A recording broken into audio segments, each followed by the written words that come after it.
El año es 1950. Por primera vez desde la Revolución Industrial, las personas se están mudando de las ciudades a los suburbios. La vivienda media vendida en los Estados Unidos costaba $7,400 en un tiempo donde el ingreso medio del hogar era de $2,900 por año, ganado abrumadoramente por un solo trabajador, debería añadirse. En este momento, una casa promedio solo reflejaba poco más de 2/3 del ingreso promedio del hogar. Por lo tanto, no era descabellado esperar que algunas personas pudieran pagar estas casas en cuestión de años, pero no lo hicieron. Las tasas de interés eran bajas después de la guerra, así que no había mucha presión para hacer pagos extra. Además, la vivienda no se consideraba un gasto significativo en ese momento. El costo promedio de un auto nuevo ronda los $2,000. Así que, si una familia tenía 2 autos en su entrada, no era tan inusual que los autos costaran más que la casa, especialmente en lugares como el Medio Oeste, donde los precios de las casas eran más bajos que en los estados costeros. Por supuesto, tener 2 autos en ese tiempo todavía era un poco de ostentación, por lo que esta situación no era la norma. Pero si avanzamos hasta hoy, suena casi totalmente absurdo. Imagina una casa promedio en un bonito suburbio, en las afueras de Chicago o Seattle. Tal vez incluso considera lo mismo en Vancouver, Sydney, Auckland, o si quieres volverte realmente loco, Londres. A menos que esos autos estacionados en la entrada sean Lambos, no te acercarás a que estos 2 activos se alineen en precio, y sé lo que podrías estar pensando. Sí, los precios de las casas se han vuelto más caros. Cuéntanos algo que no sepamos, y lo entiendo, pero esta comparación podría ser más importante de lo que piensas. La asequibilidad de la vivienda se ha convertido una vez más en un gran problema a la luz de la pandemia, impulsada por la necesidad de más espacio personal para vivir. Ayudada por la comodidad de trabajar desde casa, la gente está volviendo a salir de las ciudades y a mudarse a los suburbios, lo que aumenta los precios. Pero, ¿es esto lo mejor? Bueno, la respuesta a esa pregunta no es tan simple como podrías pensar, y para responderla correctamente, primero debemos entender algunos argumentos importantes. ¿Qué factores impulsaban el aumento de los precios de las viviendas antes de la pandemia? ¿Qué factores han impulsado el aumento de los precios de las viviendas antes de la pandemia? ¿Este aumento de precios es realmente algo malo? Y finalmente, ¿cuál sería una solución ideal para todo esto? ¿Existe un resultado del mercado que beneficie a todos? Ahora, si volvemos en el tiempo a los años 50, veremos que había algunas cosas que impulsaban a las personas a dejar de vivir en los centros de las ciudades, donde eran predominantemente inquilinos, y a mudarse a los suburbios, donde eran predominantemente propietarios. Un gran problema que no puede ser pasado por alto en los Estados Unidos en particular fue la llamada era de la fuga blanca. La clase media predominantemente blanca abandonó las ciudades interiores en favor de los suburbios porque se consideraban áreas más seguras para vivir. Y por más seguras nos referimos a más blancas. Probablemente haremos un video completo sobre este tema muy pronto, porque es casi tan fascinante como fue terriblemente equivocado. De cualquier manera, todo este proceso fue acelerado por algunos desarrollos clave.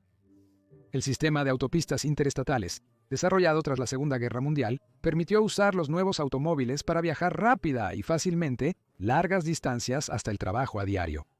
Solo unas pocas décadas antes, salir de la ciudad y entrar al campo habría implicado tomar un tren si tenías suerte, o un carruaje con caballos si no la tenías. Claramente no era viable para el viaje diario de la mayoría.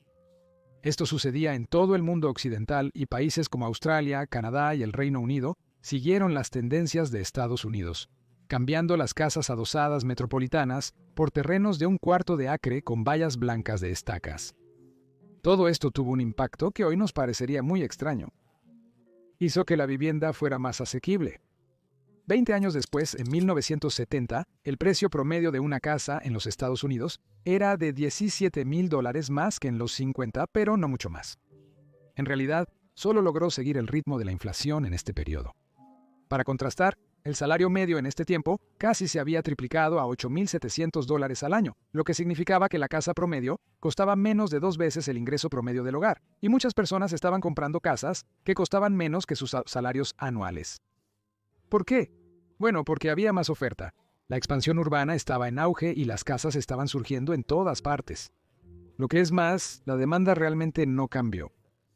Las poblaciones eran 2/3 de lo que son hoy, y la idea de invertir en bienes raíces no era exactamente convencional.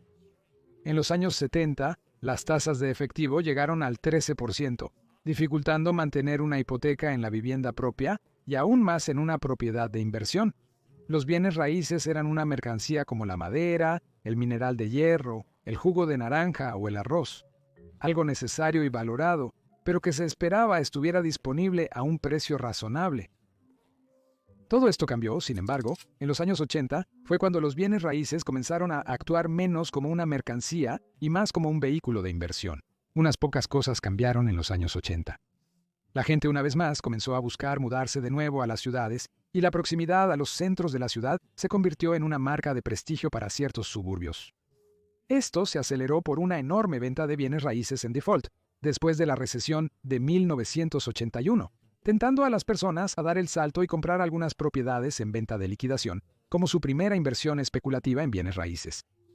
Todo esto se facilitó con la adopción generalizada del bono hipotecario de Lewis Rennery. Este fue el inicio de una tendencia en la que el precio de las casas se desvinculó completamente del crecimiento salarial. 3 décadas después, el valor medio de una casa en Estados Unidos era más de 4 veces el salario promedio. Esta cifra fue tomada del año 2010, cuando los precios de las viviendas se recuperaban de la crisis de las hipotecas subprime. Aunque todo esto era de esperarse, es simplemente oferta y demanda. Las personas demandaban no solo casas más grandes, sino casas que estuvieran más cerca de los centros de la ciudad u otras comodidades. Esto restringió la oferta. La adopción generalizada de hipotecas a 30 años, las tasas de interés más bajas, los ingresos más altos y el impulso institucional de la industria financiera para otorgar más y más préstamos aumentaron la demanda. Bada bing bada boom. Ahora, obviamente fue un poco más complicado que eso y ya hemos hecho un video completo sobre la dinámica de oferta y demanda de bienes raíces si estás interesado en un análisis más detallado. Pero aún así, ¿esto realmente fue para mejor? El refugio es un derecho humano bastante fundamental y en una economía avanzada, estoy seguro de que la mayoría de nosotros esperaría que el refugio sea cómodo, adecuado en tamaño y no en una ubicación totalmente inadecuada. Los precios en aumento amenazan con llevar este derecho básico fuera del alcance de la mayoría de las personas normales en muchas ciudades alrededor del mundo. En mi propio patio trasero aquí en Sydney, no era raro ver noticias de 10 estudiantes o más viviendo en un apartamento de 2 habitaciones para compartir los precios astronómicos de alquiler. Asimismo, al otro lado del estanque en Auckland, los precios promedio de las casas subieron más del 20% solo el último año. Esto implica que, incluso una joven pareja con salarios promedio que ahorre el 100% de sus ingresos para un depósito, estaría retrocediendo mientras el sueño de tener casa propia se aleja de ellos en un frenesí especulativo. Esto es particularmente extraño considerando que todo esto ocurrió durante una pandemia global. Los 2 ejemplos que di de Sydney y Auckland, junto con otras ciudades como Vancouver, Toronto y en menor medida Londres, son particularmente sorprendentes considerando su dependencia histórica de dólares extranjeros. La inversión extranjera directa ha sido un punto de gran disputa en estos centros urbanos, ya que los inversores extranjeros con mucho efectivo superan a los residentes locales en el mercado inmobiliario. Sin embargo, esto obviamente no ha sido posible con el mundo en confinamiento, ciertamente no en la misma medida. A pesar de esto, los mercados inmobiliarios en estas ciudades y en la mayoría de los principales centros urbanos de las naciones avanzadas en todo el mundo se han disparado en los últimos meses. Ahora, puedes pensar que ya sabemos la razón, pero en realidad hay alrededor de 6 factores diferentes en juego aquí. El primero es, por supuesto, las bajas tasas de interés. Esto hace que pedir prestado más dinero sea más fácil, lo que le da a la gente más poder monetario para llevar a las negociaciones de venta de propiedades, donde normalmente estarán compitiendo con personas que también pueden pedir prestado más dinero más fácilmente. El segundo problema es algo similar al primero, que es que las mayores medidas de estímulo en la historia han enviado una oleada de dinero al sistema económico y desproporcionadamente a manos de personas más ricas que podrán usar este dinero extra como un pago inicial en una casa. Esto no es exclusivo de los Estados Unidos tampoco. Aquí en Australia, una medida controvertida del gobierno australiano permitió a los ciudadanos acceder a sus cuentas de jubilación de superannuation, el equivalente a un 401k estadounidense, hasta por $20,000 australianos, que de otra manera habrían estado bloqueados hasta, la jubilación. Estos retiros estaban destinados a ser utilizados por hogares en dificultades que perdieron sus empleos sin culpa propia para sobrevivir en tiempos difíciles, lo cual, ya sabes, es justo. Pero también fue utilizado por muchas personas para aumentar sus ahorros de depósito. Curiosamente, en los meses siguientes a la implementación de esta política, el tamaño del depósito promedio necesario para que los jóvenes australianos compraran su primera casa aumentó en $20,000 en las principales ciudades. En realidad, los puntos 1 y 2 revelan más sobre la devaluación monetaria global que sobre el incremento del valor inmobiliario. Ve y mira nuestro video sobre hiperinflación para aprender más sobre eso. El tercer factor es que las personas buscan gastar más dinero en una casa. Estar atrapados dentro durante casi un año y medio significa que están ansiosas por tener algunos metros cuadrados adicionales. Esto implica que quienes viven en un apartamento de una habitación podrían buscar uno con espacio para una oficina en casa. Las personas en un apartamento de 2 cuartos podrían desear el espacio exterior de una casa adosada. Las personas que viven en una casa adosada podrían querer mudarse a una casa independiente para tener espacio y esconderse de su familia, con la que están atrapados todo el tiempo. Todos los que mejoran aumentan la demanda en toda la cadena de propiedades. Esto se acelera por el factor 4, que es que las personas están ahorrando más dinero. Uno de los mayores obstáculos para comprar tu primera propiedad o tu primera propiedad de inversión, o incluso para mudarte a una casa familiar más grande, es ahorrar el dinero necesario para el pago inicial. Este obstáculo está empezando a ser superado por muchos hogares gracias a la alta tasa de ahorro que ha visto los Estados Unidos en décadas. Parte de esto es por elección. Las personas están preocupadas por el futuro y si tendrán un trabajo una vez que se detenga el estímulo gubernamental, por lo que naturalmente están ahorrando más dinero por si acaso. Pero una buena parte de este ahorro es casi totalmente accidental. No poder ir de vacaciones o comer fuera o incluso pasar un fin de semana gastando dinero en el centro comercial se ha combinado con algunas medidas de estímulo bastante generosas para poner mucho más dinero en las cuentas de ahorro de las personas. Este dinero puede usarse para hacer los pagos iniciales. El quinto factor es donde esto se vuelve realmente extraño, y es que las personas tienen miedo de vender. La sabiduría económica convencional dicta que a medida que el precio de un bien sube cada vez más y más participantes del mercado estarán dispuestos a vender ese bien para satisfacer la demanda a ese precio más alto. El problema aquí es que la vivienda es una necesidad. Como hemos visto, el mercado inmobiliario actual borra la línea entre un vehículo de inversión y una mercancía básica necesaria. Ambas clasificaciones tienden a distorsionar los resultados de nuestras perfectas pequeñas suposiciones económicas sobre el comportamiento del mercado. Como una necesidad humana, los altos precios de las viviendas no siempre obligan a las personas a vender sus casas, porque simplemente van a tener que volver a comprar en el mismo mercado, competir en uno de los mercados de alquiler más rotos de la historia o vivir en la calle. Estas opciones no benefician a la gente. Además, este miedo se acumula sobre sí mismo.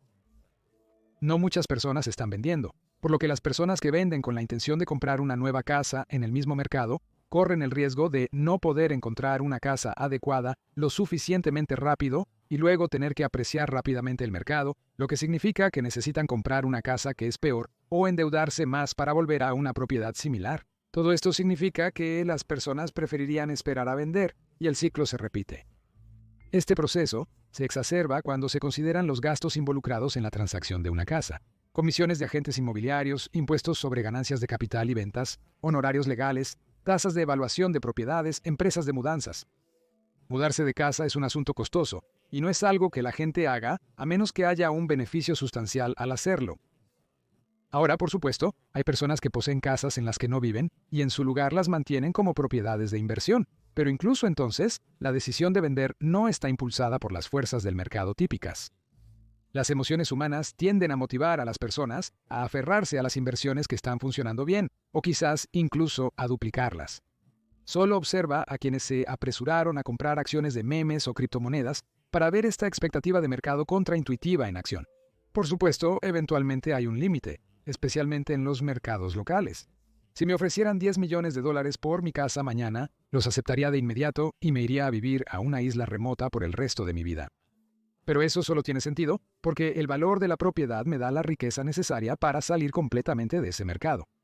Ahora, el sexto problema es algo que apenas está comenzando a tener efecto, y eso es una grave escasez de materiales de construcción. La desaceleración de las cadenas de suministro internacionales y el cierre de varios centros industriales en todo el mundo ha significado que cosas tan básicas como la madera para construir marcos han duplicado su precio. Esto es si puedes conseguirlos, claro. Hay informes de constructores que rechazan trabajos, no porque estén limitados por mano de obra, sino porque simplemente no pueden obtener los suministros que necesitan para completar el trabajo. Esto podría limitar aún más la oferta de los tipos de viviendas más buscados por las personas. Esto también significa que si una familia estaba debatiendo entre comprar una casa ya establecida en el mercado versus construir una casa para ellos mismos y realmente agregar al suministro de viviendas, bueno, desafortunadamente esa decisión se tomará por ellos. Estos 6 factores significan que a pesar de toda la turbulencia en la economía global en este momento, los precios de las casas continúan subiendo gradualmente. Pero quizás eso podría ser lo mejor. Parece que no faltan personas que se quejan de la vivienda cara. Sin embargo, no son tantos los que se han detenido a preguntar si esto realmente es un problema. En la mayoría de las economías avanzadas actuales, gran parte de la población posee vivienda propia. Es lógico pensar que las personas que poseen estas casas quieren que aumenten de valor, ¿verdad? Este incremento de valor tiene diversos usos potenciales. Las personas pueden acceder a este patrimonio para financiar construcciones, inversiones, pagar esa moto acuática, contribuyendo al consumo económico. El aumento del valor de las propiedades hace que las personas se sientan más ricas y les da una mayor propensión a consumir. Si tienes una propiedad que compraste por $500,000 con un préstamo de $400,000, que luego se aprecia a $1,000,000 en el mismo tiempo que has pagado tu préstamo hasta $200,000, has aumentado efectivamente tu patrimonio neto 8 veces simplemente viviendo en una casa, como habrías tenido que hacer de todos modos. El potencial de ganancias masivas es válido para todas las inversiones apalancadas. Pero comprar acciones con el apalancamiento estándar de 5-1 de una hipoteca suele atraer mayores tasas de interés y términos más riesgosos como llamadas de margen, lo que las hace inadecuadas para inversores regulares. Además, no puedes vivir en una cartera de acciones con apalancamiento de 5-1.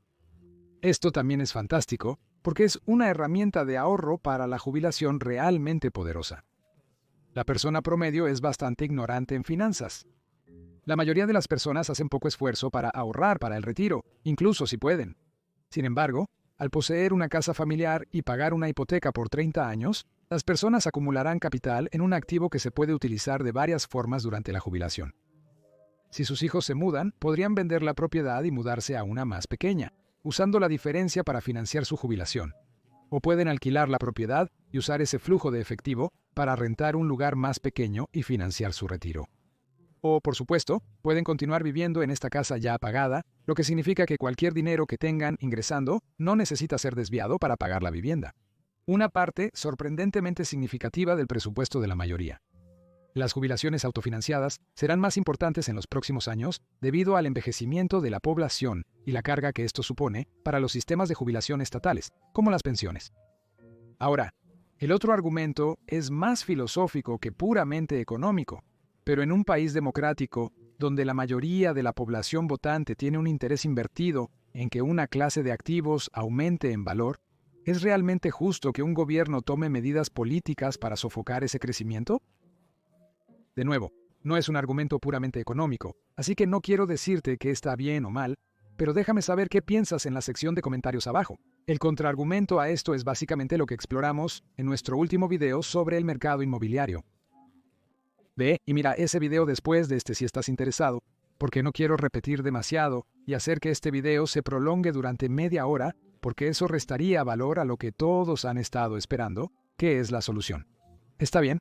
Así que todos tienen su propia opinión sobre cuál es la solución a la crisis de asequibilidad de la vivienda, pero antes de que se pueda considerar algo de eso, necesitamos saber a qué apuntamos. Ciertamente no queremos que los precios se desplomen, porque eso causa muchos problemas con las personas que están bajo el agua en sus préstamos hipotecarios y toda la otra fealdad que vimos en 2008, pero probablemente tampoco queremos que las casas se vuelvan inasequibles para todos, excepto para los más ricos entre nosotros. Y si siguen creciendo como lo han hecho en la última década, bueno, ahí es donde vamos a terminar. Quizás la mejor solución es que no hagan nada en absoluto. Piénsalo de esta manera. El trigo es una mercancía. Nos proporciona valor al ser horneado en pan o pasta o pizza o lo que sea. Las personas pueden especular con él y, de hecho, lo hacen en los mercados de materias primas, pero en última instancia, nadie retiene el trigo a largo plazo con la esperanza de que cuadruplique su valor en la próxima década. De hecho, si el trigo cuadruplicara su valor, probablemente lo veríamos como un fracaso del mercado, porque de repente toda nuestra comida sería mucho más cara. Bienes raíces también es una mercancía. Nos proporciona valor al darnos un lugar para vivir, trabajar o cultivar. Quizás cultivar algo de trigo, supongo. De todos modos, tal vez deberíamos empezar a ver la apreciación de los valores de la propiedad de la misma manera que veríamos la apreciación de otras mercancías, lo cual es algo malo. Esto tiene varias ventajas. Primero, las personas que intentan entrar al mercado inmobiliario no tienen un objetivo cambiante donde necesitan ahorrar más solo para mantenerse al día.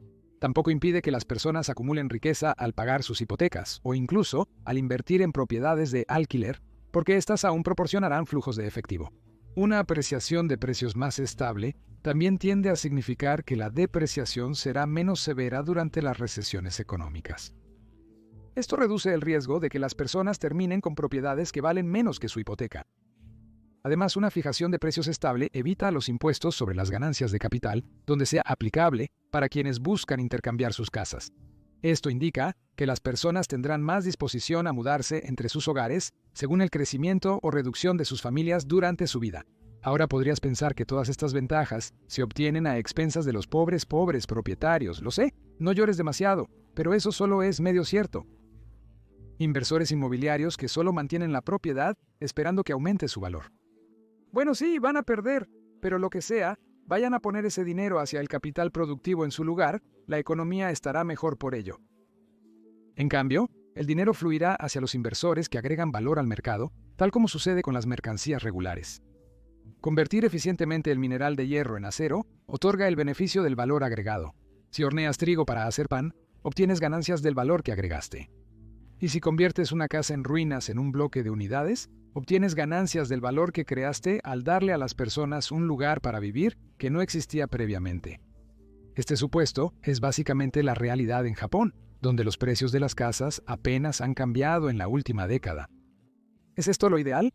Bueno, podría ser difícil convencer a la mayoría de los propietarios de que lo es, pero ciertamente no es algo que deba ser completamente desconsiderado, especialmente cuando la alternativa es un futuro donde las personas se consideran afortunadas de estar agobiadas por una deuda casi inservible durante la mayoría de sus vidas laborales, simplemente para tener un lugar al que llamar hogar. Aún así, esto es poco probable que se considere en los años siguientes.